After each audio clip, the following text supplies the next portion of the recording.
Assalamualaikum warahmatullahi wabarakatuh. Alhamdulillah nahmaduhu wa nasta'inu wa nastaghfiruh wa na'udzu billahi min syururi anfusina wa min sayyiati a'malina. May yahdihillahu fala mudilla lahu wa may yudlil fala hadiyalah. Asyhadu an la ilaha illallah wahdahu la syarikalah wa asyhadu anna Muhammadan abduhu wa rasuluh. Allahumma sholli ala Muhammad wa ala ali Muhammad kama shallaita ala Ibrahim wa ala ali Ibrahim innaka Hamidum Majid. Allahumma barik ala Muhammad wa ala ali Muhammad kama barakta ala Ibrahim wa ala ali Ibrahim innaka Hamidum Majid. Ikhwanu fiddin, ibu-ibu, bapak, saudara-saudara, jamaah salat maghrib dan salat isya insyaallah Masjid Al-Khairat rahimakumullah.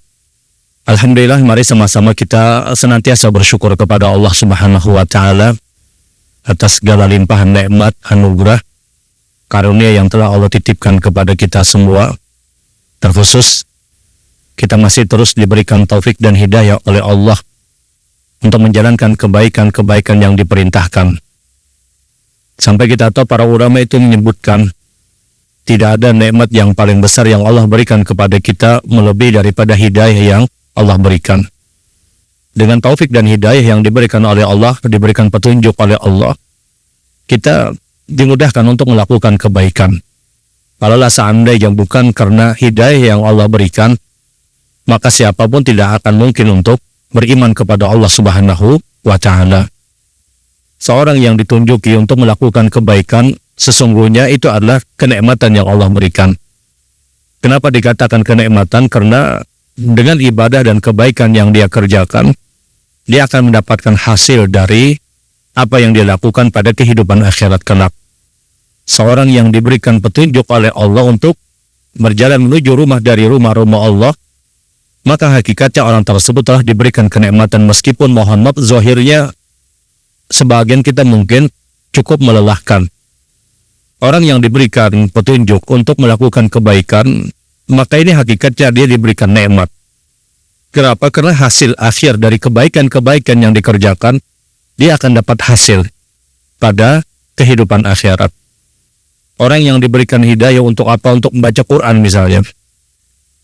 Hakikatnya itu nikmat yang Allah berikan. Meskipun zahirnya baca Quran lawan guring, nyaman guring kira-kira. Tapi baca Quran yang dia baca itu mendatangkan kebaikan, mendatangkan keberkahan dalam kehidupannya. Dan tentunya ketika kita bicara berkah adalah al-khairatul lati la tuqta. Yang namanya berkah itu adalah kebaikan yang tidak pernah putus. Kapan orang itu dikatakan mendapatkan berkah? Ketika dia terus mendapatkan kebaikan. Kebaikan-kebaikan yang diperintahkan.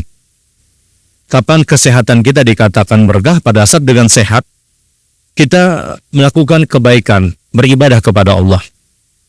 Bahkan terkadang sakit itu mendatangkan keberkahan. Karena boleh jadi dengan sakit dia beristighfar, dia baca astagfirullah, dia bertobat kepada Allah Subhanahu wa Ta'ala. Yang namanya berkah itulah kebaikan yang tidak pernah putus, terus dia dapatkan. Di antara keistimewaan umat Nabi Shallallahu Alaihi Wasallam, di antara keistimewaan umat Rasul kita, adalah umat yang paling banyak mendapatkan keberkahan dari Allah Subhanahu wa Ta'ala dibandingkan umat-umat sebelumnya. Umat-umat sebelumnya mereka standar dalam artian mereka diberikan petunjuk, diberikan hidayah, mereka melakukan kebaikan dan mereka mendapatkan hasil dari kebaikan yang mereka lakukan. Tapi umat Nabi Shallallahu Alaihi Wasallam selain mereka mendapatkan kebaikan dari apa yang mereka kerjakan, mereka dititipkan keberkahan. Dan banyak keberkahan yang Allah berikan kepada umat Rasul Sallallahu Alaihi Wasallam. Keberkahan itu ada yang berkaitan dengan makanan, keberkahan itu ada yang berkaitan dengan tempat, dan keberkahan itu ada yang berkaitan dengan waktu. Semua ini diberikan oleh Allah kepada umat Rasul Sallallahu Alaihi Wasallam. Salah satu bukti istimewanya umat Rasul Sallallahu Alaihi Wasallam, salah satu sebab umat Nabi Sallallahu Alaihi Wasallam umat yang paling banyak penghuni di dalam surga Allah adalah umat Rasul Sallallahu Alaihi Wasallam. Bahkan 2/3 dari penduduk ahli surga itu adalah umat Rasul Sallallahu Alaihi Wasallam. Rasulullah menceritakan ketika kita semua selesai dengan yang namanya hisab. Kemudian kita selesai dengan yang namanya mizan, timbangan kebaikan dan timbangan dosa. Maka mulailah kita berjalan di atas sirat. Yang orang ini boleh berjalan di atas sirat hanya seorang muslim. Orang kafir, orang musyrik, orang munafik, i'tiqad, mereka tidak berjalan di atas sirat, mereka langsung dilemparkan dalam neraka. Yang berjalan di atas sirat itu adalah seorang muslim, seorang yang beriman kepada Allah Subhanahu wa Ta'ala. Sirat itu digambarkan Nabi jembatan yang menghubungkan antara mahsyar dengan surga Allah Subhanahu wa Ta'ala. Yang di bawahnya itu neraka. Yang kalau seandainya orang itu terpeleset di yang namanya sirat, maka dipastikan dia terlempar masuk ke dalam neraka. Dan itulah penentuannya. Itulah finalnya pada kehidupan akhirat. Hisab itu menentukan. Pada saat kebaikan kita itu lebih banyak daripada dosa, maka orang itu dipastikan selamat.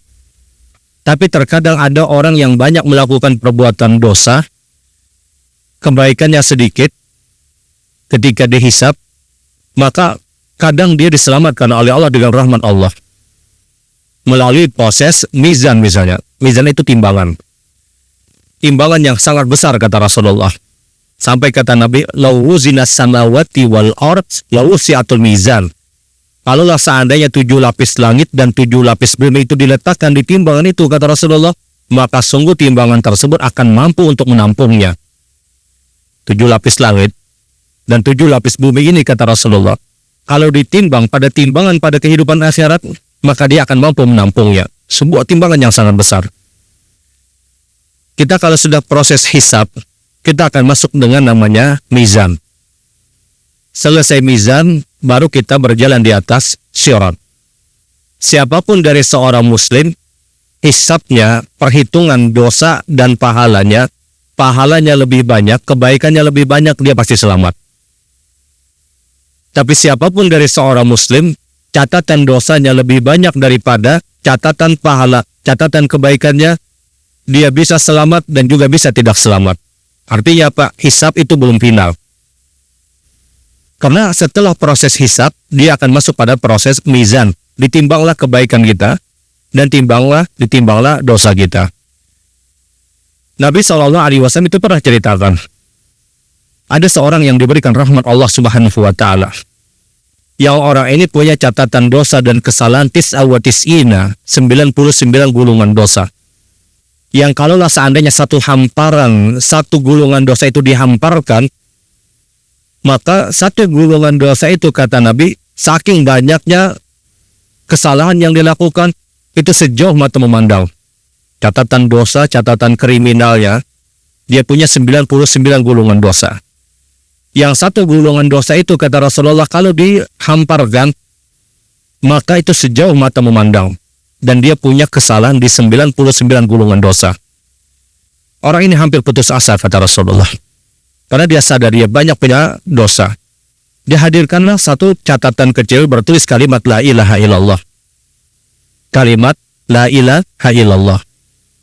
Maka orang ini berkata kepada Allah, apa manfaatnya kalimat la ilaha illallah dengan 99 gulungan dosa?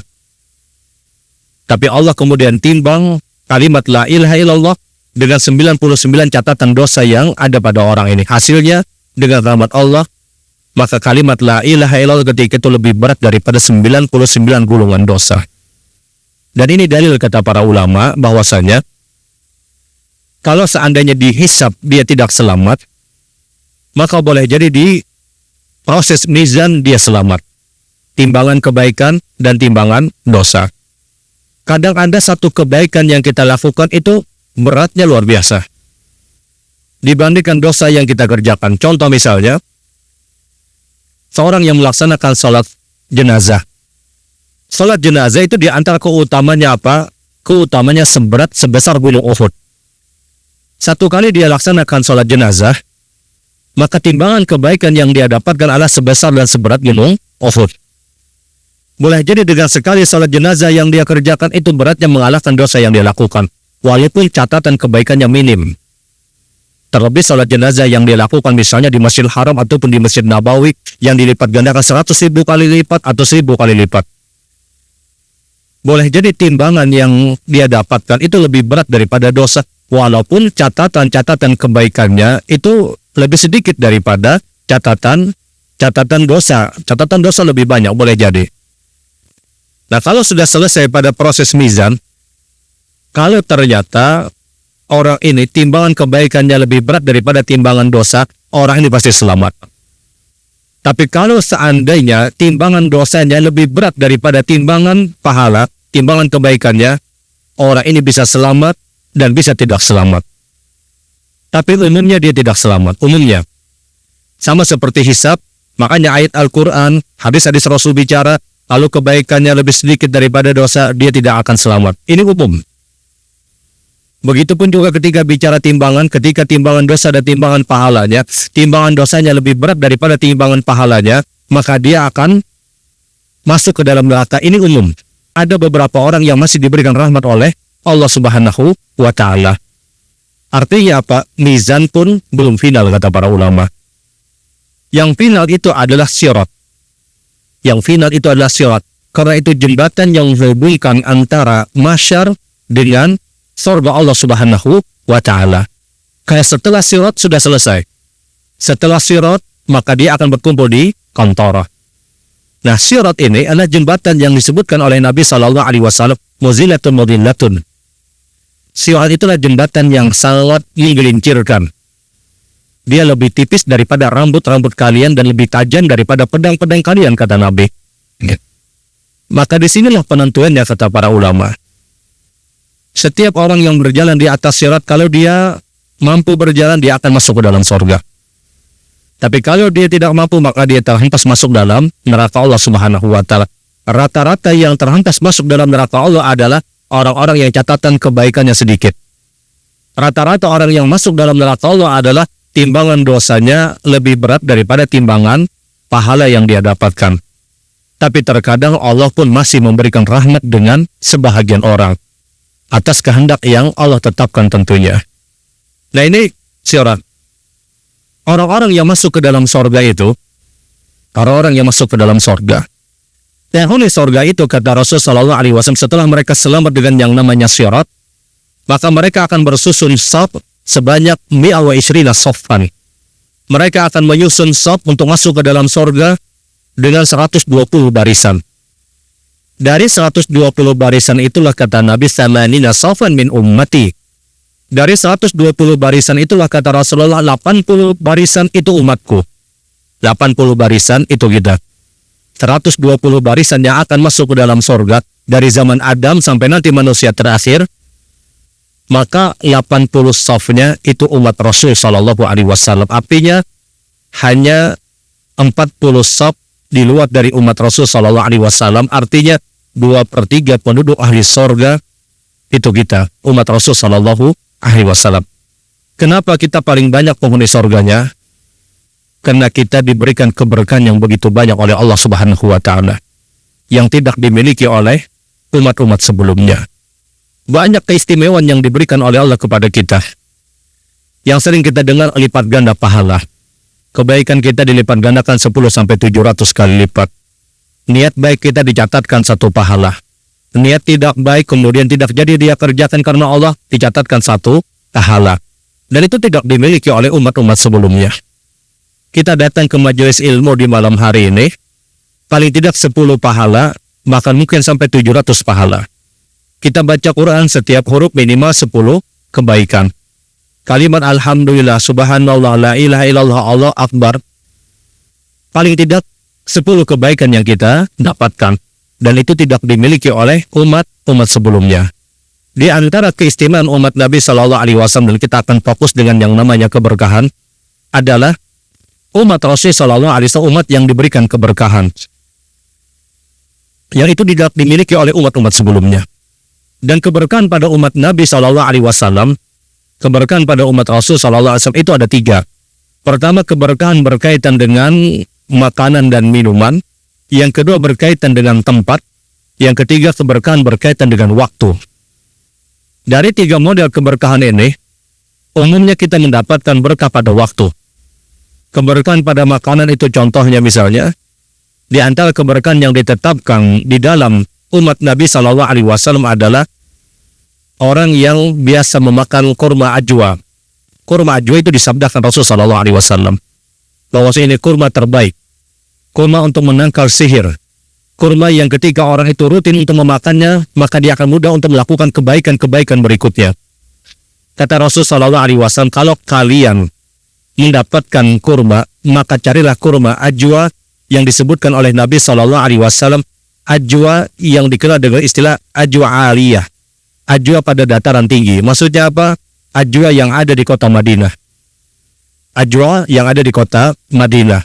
Itu kurma ajwa terbaik. Itu ajwa terbaik adalah ajwa yang ada di Madinah, kata Nabi SAW. Bahkan kata Nabi, orang yang makan ajwa, kurma ajwa, saban pagi itu 7 buah, maka dia akan terhindar dari sihir.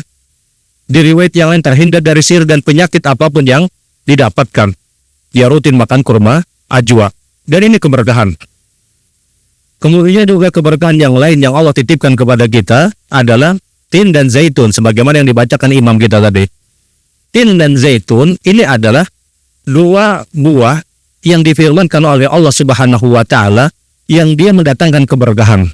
Semua ahli kesehatan menetapkan dan memastikan bahwasanya orang yang rutin makan tin, orang yang rutin memakan zaitun, maka dia akan mendapatkan kesehatan yang lebih.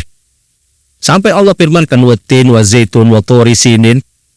Wa turi sinin itu maksudnya adalah bukit atau pegunungan daerah Sinai, yang itu tempat bertemunya Musa alaihissalam dengan Allah Subhanahu wa Ta'ala, yang ketika itu Allah berdialog dengan Musa di bukit Sinai atau di bukit Sinai yang disebutkan oleh sebagian orang. Nah, keberkahan yang disebutkan itu adalah diantaranya kurma ajwa. Kemudian juga tin dan zaitun yang berkaitan dengan makanan. Atau makanan apapun yang kita makan selama makanan tersebut diucapkan dengan kalimat basmalah. Dan itu tidak dimiliki oleh umat-umat sebelumnya. Di antara keutamaan ucapan basmalah adalah mendatangkan keberkahan. Pian makan gorengan berbismillah, gorengan tersebut menjadikan keberkahan untuk kita. Dan itu tidak dimiliki oleh umat-umat sebelumnya. Modalnya apa? Dia ucapkan bismillah. Ada orang minum kemudian dia ucapkan bismillah. Air yang dia minum itu mendatangkan keberkahan untuk dia.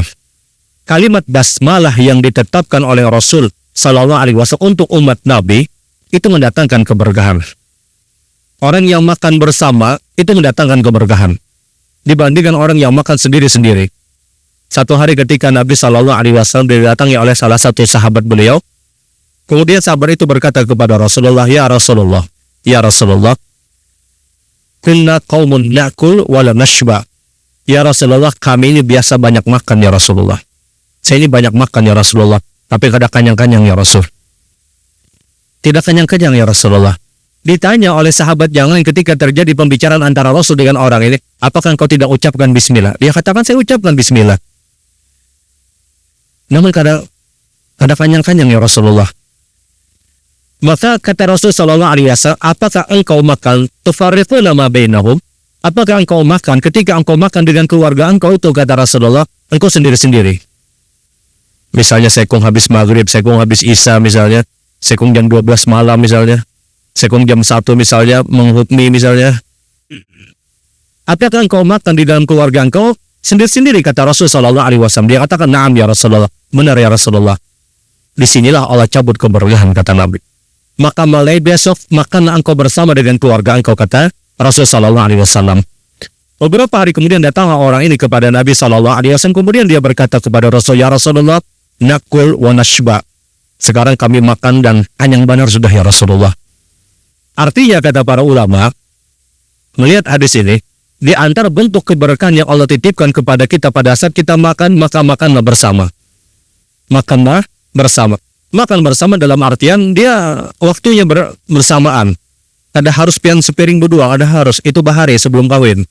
Berapa orang misalnya, ya ini benar, itu kebiasaan orang-orang Arab seperti itu. Tidak ada yang salah. Poinnya adalah dia bersama makan di waktu yang sama. Karena kalau engkau makan berpisah, kata Nabi Sallallahu Alaihi Wasallam, maka berpotensi makannya engkau tadi akan menghilangkan keberkahan. Artinya apa? Ini nang makan sorangan 3-4 kali bertambah kadang kanyang-kanyang juga. Boleh jadi seperti itu. Boleh jadi seperti itu. 4-5 kali bertambah masih rasa lapar masih lanjut. Boleh jadi seperti itu, Allah cabut keberkahan di masa itu. Makanya ketika sahabat itu datang kepada Rasulullah, dia katakan, ya Rasulullah, kunna nakulu la nashba. Ya Rasul, kami ini makan, tapi kami tidak pernah kenyang, ya Rasul. Sahabat itu menyela pembicaraan tadi, bismillah kan ada? Bismillah katanya. Maka Rasul kemudian bertanya, apakah engkau makan berpisah, tidak bersama? Dia katakan, benar ya Rasulullah. Disitulah Allah cabut keberkahan, kata Nabi SAW. Maka idealnya, ketika ingin dapat keberkahan, dia makan bersama. Dia makan untuk bersama. Dan ini tidak didapatkan oleh umat-umat sebelumnya. Sepele mungkin. Tapi ini keberkahan yang Allah titipkan berkaitan dengan makanan. Kemudian juga di antara keberkahan yang Allah berikan kepada umat Nabi SAW, ma'ul zamzam, air zamzam. Air zamzam itu sudah ada sejak zaman Ibrahim alaihissalam. Air zamzam itu sudah ada sejak zaman dulu. Tapi ketika bicara zamzam yang diberikan kemudian mendapatkan keberkahan, itu berlaku untuk umat Nabi SAW. Zamzam itu sudah ada sejak zaman dulu. Tapi bicara zamzam itu mendatangkan keberkahan itu untuk umat Nabi, itu di masa sabda Rasul SAW. Keluarnya hadis Nabi yang menyebutkan az-zamzam liman syaribal min. Zamzam itu diperuntukkan untuk orang yang berniat, maka apapun yang dia niatkan itu yang dia dapatkan. Dan ini hanya berlaku untuk umat Nabi SAW. Pian kalau punya zamzam, pian minum, pian niat untuk apa, maka itu yang didapatkan. Ingat, zamzam itu tidak hanya berkaitan dengan kesehatan, tidak. Sebagian kita berpikir yang namanya zamzam itu untuk kesembuhan, tidak. Zamzam tidak hanya berkaitan dengan kesembuhan, tidak hanya berkaitan dengan kesehatan. Zamzam itu umum. Orang minum zamzam, dia niatnya apa? Supaya kawal lagi ke Mekah misalnya. Maka itu akan dia dapatkan. Dia minum zamzam untuk apa? Agar apa? Agar mudah memahami ayat-ayat Al-Quran, memahami hadis-hadis Rasul. Maka itu yang dia dapatkan. Ada orang minum zamzam agar apa? Agar ketika dia berbicara, pembicaranya adalah pembicaraan yang lembut. Bukan pembicaraan yang kasar, bukan pembicaraan yang menyakiti perasaan orang. Berapa banyak orang mengucapkan kata-kata yang dia tidak sadar, menusuk perasaan orang lain. Maka dia minum zamzam misalnya, mudah-mudahan ya Allah, perkataan yang lembut. Zamzam itu didapatkan dengan apa yang dia niatkan. Makanya ketika Nabi SAW mengajarkan kepada kita salah satu doa meminum air zamzam itu adalah, Allahumma inni as'aluka ilman nafi'a, wa rizqan wasi'a, wa shifaan min kulli da'. Allahumma inni as'aluka ilman nafi'a, ya Allah, hamba memohon kepada engkau ilmu yang bermanfaat. Wa rizqan wasi'a, rezeki yang luas. Wasyifaan min kulli da', dan kesembuhan dari segala macam penyakit. Ini dalil kata para ulama, zamzam tidak hanya berkaitan dengan kesehatan. Lihat Rasulullah ajarkan, kalau engkau minum zamzam, di antara doa yang diajarkan Nabi, Allahumma inni as'aluka ilman nafi'a. Ya Allah, hamba memohon kepada engkau ilmu yang bermanfaat. Dan tidak ada kaitannya dengan kesehatan. Ada orang minum zamzam, ya Allah, mudah-mudahan dengan minum zamzam ini mudah menghafal Quran. Masa itu yang dia dapatkan. Anak-anak kita yang sedang menghafal Quran misalnya, kemudian dia punya target untuk menyelesaikan 30 juz hafalan Qurannya. Dia berikan zamzam, kemudian dia minumkan. Dia doa agar apa? Agar dia mendapatkan hafalan yang baik. Orang-orang terbaik sebelum kita, mereka punya kebiasaan. Setiap mereka akan hadir ke majelis ilmu. Setiap orang-orang yang akan mengajarkan ilmu, maka mereka punya kebiasaan mereka meminum air zamzam walaupun seteguk ataupun dua teguk. Untuk apa? Untuk mudah menyampaikan ilmu. Orang-orang baik sebelum kita, di antara rahasia besar, kenapa para ulama dulu begitu mudah untuk menyampaikan ilmu, begitu mudah untuk mengalirkan ilmu kepada murid-murid mereka, adalah salah satu rahasia besarnya adalah orang-orang ini adalah sebelum mereka mengajar, sebelum mereka menyampaikan ilmu, mereka minum zamzam dulu seteguk dua teguk, dia minum, kemudian dia niatkan, ya Allah, dengan air zamzam ini mudahkan hamba untuk menyampaikan kebenaran. Maka az-zamzam liman syariba min. Zamzam itu diperuntukkan untuk apapun yang dia niatkan. Idealnya seorang muslim dia punya stokan zamzam, dia punya stok zamzam. Misalnya ya minum zamzam itu kadang bisa haus kan enggak? Dia ambil keberkahannya walaupun itu sedikit. Makanya kalau kita perhatikan orang haji atau orang umrah, kalau mereka pulang, mereka bawa zamzam, itu nang disurungi ke kita, kada dalam gelas nang garal nang lainnya bang. Gelas nang halus saja. Bukan masalah, bukan untuk mengobati hausnya, tidak, tapi untuk mengambil keberkahan air Zam-Zam tadi. Makanya gelasnya halus-halus saja. Kalau nenggala, resikonya galau benar. Habisan karena dia suruh.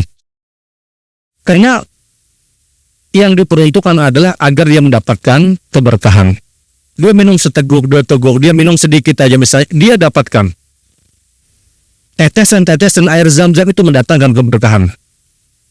Dulu kita tahu orang di sumur Zam-Zam itu, dulu kan sebelum di area Mataf, area Tawaf Ka'bah itu, ke bawah itu sumur Zam-Zam itu kelihatan. Lalu waktu berhaji bahari, itu masih kawam melihat ke bawah itu orang bertetapas di situ. Karena sumur Zam-Zam itu masih di bawah itu, di area Mataf di bawah. Nah, di sini orang puas ketika itu diambil, kemudian ada yang mandi di situ, ada yang menapas ihram dan yang lainnya, kada pakai sabun, kada. Dia celupkan airnya, diambil Zam-Zam, kemudian dia simbur di kain ihramnya. Itu dulu. Kemudian kita tuh sekarang sudah ditutup. Nah, Zam-Zam setiap tetesannya itu mendatangkan keberkahan. Jadi tidak hanya berkaitan dengan kesehatan. Tidak hanya berkaitan dengan kesehatan. Dia berkait, bahkan kalau ada orang yang minum Zam-Zam agar apa? Agar orang sugih dengan apakah dia dapatkan? Insya Allah dia dapatkan. Makanya kata Rasulullah ketika Nabi mengajarkan doa Zam-Zam, Allahumma inni as'aluka ilman nafi'a wa rizqan wasi'a.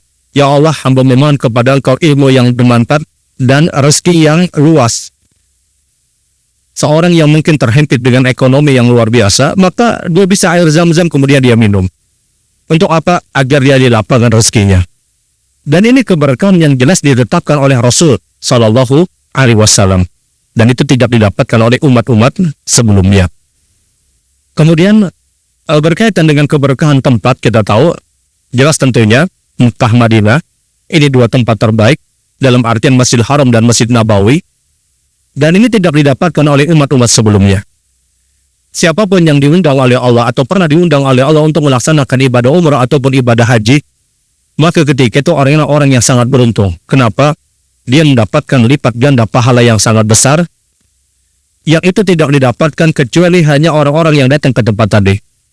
Mekah, Masjidil Haram, ataupun Nabawi yang ada di Madinah, ini lipat ganda pahala dia dapatkan. Orang sholat di Nabawi dilipat gandakan sampai 1000 kali lipat. Orang yang sholat di Haram dilipat gandakan sampai 100.000 kali lipat.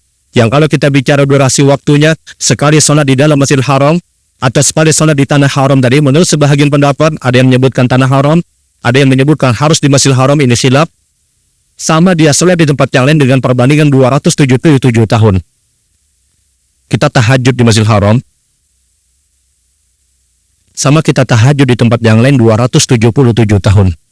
Dan dipastikan kita tidak punya kesempatan sampai 200 tahun. Bayangkan kalau ada orang sholat sekali di sana. Ada orang duha sekali di sana saja. Sama dia duha di tempat yang lain selama 277 tahun tanpa pernah absen. Ada orang sholat qobliyah subuh satu kali di sana. Sama dia qobliyah subuh di tempat yang lain 277 tahun. Ada orang yang sholat jenazah di Masjidil Haram, sama dia melaksanakan Masjidil Haram di tempat yang lain 100.000 kali. 100.000 kali dia laksanakan sholat jenazah. 100.000 gunung Uhud dia dapatkan, besar dan beratnya gunung Uhud itu didapatkan hanya orang melaksanakan sholat jenazah satu kali di Masjidil Haram. Kayak apa misalnya saban hari itu 5 kali. 5 waktu sholat dia dapatkan. Dan keberkahan ini hanya diberikan untuk umat Nabi Sallallahu Alaihi Wasallam. Dan tidak semua orang mendapatkan sebagaimana yang disebutkan tadi. Tidak semua orang. Maka kalau kita bicara makanan, minuman, bicara tempat, tidak semua kita dapatkan. Tidak semua kita mendapatkannya. Yang semua kita mendapatkan adalah keberkahan waktu. Selama dia punya umur. Keberkahan waktu ini yang semua kita akan dapatkan. Ramadan misalnya. Ini keberkahan yang Allah berikan. Keberkahan yang Allah berikan. Kemudian misalnya Sya'ban, kita tahu Sya'ban ini pun juga keberkahan. Sya'ban ini bulan yang amal ibadah kita langsung diperlihatkan kepada Allah Subhanahu wa Ta'ala. Kita berada pada bulan Sya'ban sekarang, maka amal ibadah kita itu langsung diperlihatkan kepada Allah. Artinya Setiap amal ibadah kita langsung diperlihatkan kepada Allah, Allah akan sangat cepat untuk membalas kebaikan kita. Syaban ini berbeda daripada bulan-bulan yang lain. Syaban itu berbeda dengan bulan-bulan yang lain. Perbedaan yang mendasar pada bulan Syaban ini adalah setiap hari pada bulan Syaban, amal ibadah kita langsung diperlihatkan kepada Allah Subhanahu wa Ta'ala, dan dia berbeda daripada bulan-bulan yang lain. Baik Rajab yang dikenal dengan bulan yang haram, bulan yang suci, ataupun Syawal, atau Dzulqa'dah, ataupun Dzulhijjah, ataupun Safar, Rabiul Awwal, Rabiul Tsani, Jumadil Awal, ataupun Jumadil Tsani, Syaban itu berbeda. Syaban setiap hari pada bulan Syaban, amal ibadah kita langsung diperlihatkan. Setiap kebaikan yang kita lakukan pada bulan Syaban itu langsung dilaporkan kepada Allah, langsung diperlihatkan kepada Allah, dan Allah langsung balas kebaikan kita. Sehingga para ulama pun memasukkan Syaban ini masuk pada kategori bulan yang juga mendapatkan keberkahan. Ramadan jelas dia bulan yang terbaik. Ramadan jelas ini bulan yang terbaik. Karena orang yang melakukan kebaikan pada bulan Ramadan walaupun itu sepele. Ada orang baca Quran di bulan Ramadan, dia baca Al-Fatihah. Al-Fatihah surat yang mudah. Dia baca di bulan Ramadan. Dan dia membacanya ikhlas. Dan dia punya semangat untuk membaca tadi. Dan dia tahu ini perintah. Maka dialah orang yang diberikan jaminan oleh Allah dibebaskan dari neraka Allah Subhanahu wa Ta'ala. Makanya kata Rasulullah, Ramadan itu setiap malamnya itqa'u minan nar. Ramadan itu kata Rasulullah setiap malam, setiap harinya pembebasan dari neraka Allah Subhanahu wa Ta'ala. Orang kalau sudah masuk Ramadan, dia berada pada bulan Ramadan, maka orang tersebut kalau dia manfaatkan Ramadan, kalau kita bicara kemungkinan besarnya orang itu selamat pada kehidupan akhirat. Orang kalau sudah berada pada bulan Ramadan, kemudian dia melakukan kebaikan, sekecil apapun kebaikan yang kita kerjakan, dan dia berada pada bulan Ramadan, orang ini selamat. Karena Rasul itu hanya mempersyaratkan 2 syarat. Selama kita melakukan kebaikan di bulan Ramadan, imanan wahtisaban. Dia beriman dengan perintah tadi, dan dia ikhlas dan bersemangat dengan kebaikan yang diperintahkan tadi, maka hasilnya kata Nabi, itqa'u minan nar. Orang itu selamat dari neraka Allah. Orang berpuasa di bulan Ramadan, dia imanan, dia beriman. Ini adalah perintah Allah. Kemudian ihtisaban, dia ikhlas dan dia semangat. 2 modal ini didapatkan pada bulan Ramadan, orang ini selamat. Ramadan jelas, ini bulan terbaik. Tapi Syaban pun dikatakan oleh para ulama masuk pada kategori bulan yang diberkahi. Di mana keberkahan Syaban?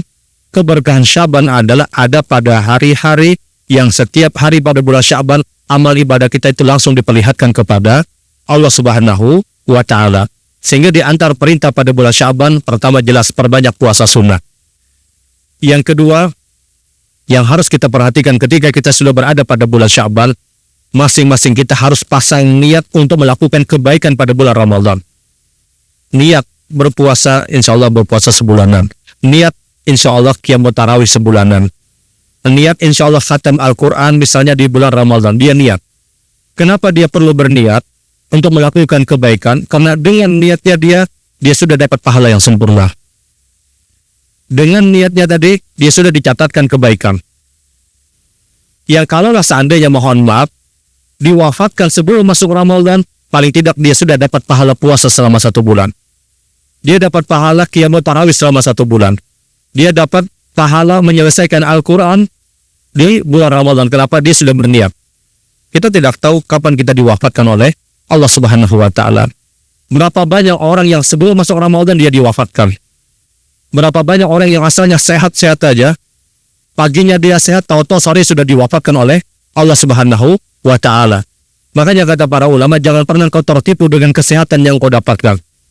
Jangan pernah kau tertipu dengan kebugaran yang kita miliki, sehat pagi dan yang lainnya, tahu-tahu sore diwafatkan oleh Allah Subhanahu wa Ta'ala. Sampai ada penyair yang menyebutkan berapa banyak orang yang sedang menjahit pakaian pengantin, tahu-tahu besoknya dia diwafatkan. Maksudnya apa? Berapa banyak orang yang besoknya dia menikah, tapi dia diwafatkan oleh Allah Subhanahu wa Ta'ala. Orang kalau hendak menikah itu, pikirannya itu pasti hidup besok. Rata-rata orang yang akan menikah, Dia sudah seakan-akan memastikan besok itu hidup. Seakan-akan besok itu pasti dia masih bernapas.